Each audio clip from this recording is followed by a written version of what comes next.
Bonjour à toutes et à tous, bienvenue dans ce nouvel épisode des Blabla de Sandra. Aujourd'hui, on plonge dans l'intimité parfois loufoque des écrivains, car parfois, derrière les chefs-d'œuvre littéraires, se cachent des habitudes complètement bizarres. Prépare-toi, tu vas peut-être réviser l'image romantique de l'auteur avec sa plume ou son stylo et sa tasse de thé. Certains auteurs ont des manies alimentaires. Honoré de Balzac buvait jusqu'à 50 tasses de café par jour, persuadé que cela stimulait son imagination.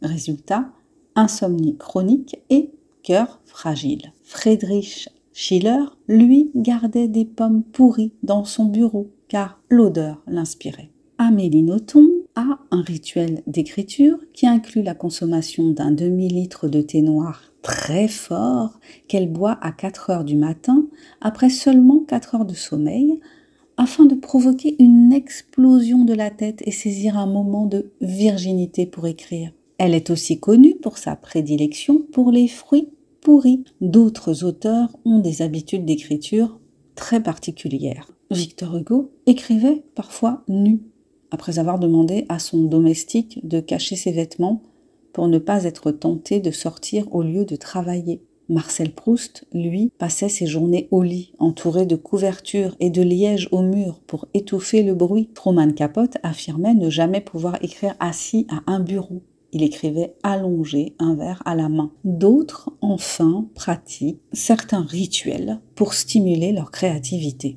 Gertrude Stein écrivait dans sa voiture, garée face à un paysage. Dan Brown, l'auteur du Da Vinci Code, fait encore aujourd'hui des pompes et des abdos toutes les heures pour réveiller son cerveau. Et Haruki Murakami se lève à 4 heures du matin, écrit 5 heures, puis court 10 km. Sacrément extrême. Pourquoi ces bizarreries ? Finalement, ces habitudes étranges ne sont pas si ridicules. Elles traduisent le besoin de créer un cadre, un rituel, une discipline ou une stimulation sensorielle pour entrer dans un état d'écriture. Ce qui paraît fou vu de l'extérieur est peut-être la clé du génie de ces écrivains. Alors, la prochaine fois que tu auras envie d'allumer une bougie, de manger du chocolat ou de faire une danse de la pluie avant de te mettre à écrire, souviens-toi, tu es en bonne compagnie. Les habitudes bizarres font partie de l'histoire littéraire. Et toi, quelles sont tes petites manies d'écriture ? Allez, abonne-toi, commente si tu l'oses, like et partage.